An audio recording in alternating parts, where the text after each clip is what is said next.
السلام عليكم ورحمة الله وبركاته. أهلا بيكم في فيديو جديد من كورس الفريلانس المقدم من أكاديمية دعم. إن شاء الله في الفيديو بتاعنا النهاردة هنتكلم عن إزاي تعمل براندنج لنفسك. لما تحب تفكر حد بشخص معين هتذكر عنه حاجة تميزه، زي إنك تقول اسمه، شكله، حاجة مميزة في ملامحه، وظيفته، أو أي أعمال مهمة عملها في مسيرته.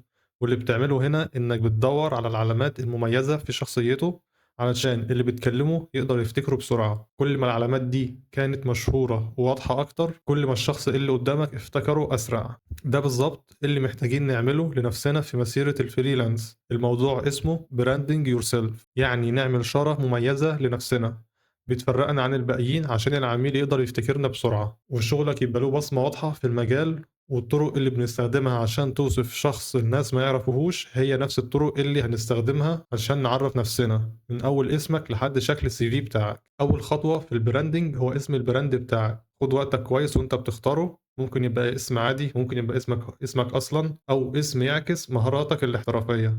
الأهم إنه يكون اسم سهل ويلزق في الدماغ. ممكن تلعب بالحروف والمعاني لحد ما تطلع اسم مميز وفريد، ولازم تتأكد انه سهل النطق وابعد عن الاسماء المكررة، لان العملاء دايما بيبعدوا عن الاسماء ديت ومتستعجلش في اختياره، لان صعب تغيره بعدين، عشان انت بتبني ذكرى في دماغ كل عميل عن شغلك وعن اسم البراند بتاعك. بعد ما تختار اسم البراند تقدر تضيف لوجو خاص بيك. استخدم ألوان مميزة تعبر عن شخصيتك، وضيف اللوجو ده مع اسمك في كل شغلك. ده هيبقى صورتك الرسمية. ومتنساش كمان تعمل ايميل بيزنس رسمي خاص بيك بعيد عن الايميل الشخصي بتاعك اللي هو الجيميل. بنعمل ايميل للبيزنس بتاعنا. في استراتيجية تانية قوية جدا للبراندنج، وهي انك تعمل موقع الكتروني لنفسك. الموقع ده هتعرض عينات من شغلك وتدعمها بتقييمات وآراء عملاء سابقين اشتغلوا معاك. ممكن دلوقتي نعرض أمثلة لأشخاص عملوا موقع نفسي ليهم واستخدموه كبروفايل أو بورتفوليو أو كمعرض أعمال ليهم. ممكن نشوف الموقع الشخصي بتاع باشمهندس أحمد أبو زيد، صاحب قناة دروس أونلاين، أو الموقع بتاعه هو.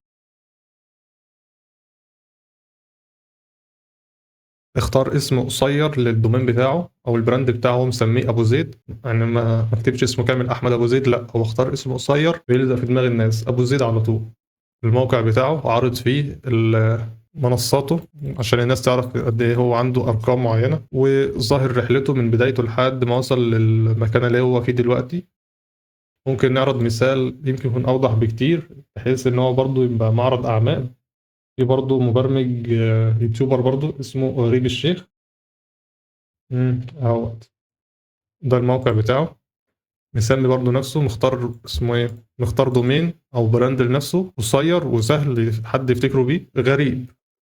عامل برضو إعلان لنفسه على الموقع بتاعه، إن هو بيعمل دورات برمجية، عنده مشاريع، نصائح.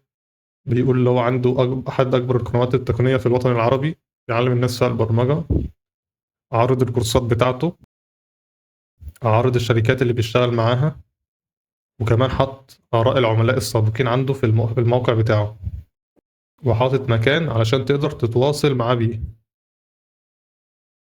ففي حاجات مهمة لازم تاخد بالك منها في الموقع بتاعك لما تختار اسم الدومين اللي هو www اللي فوق ده.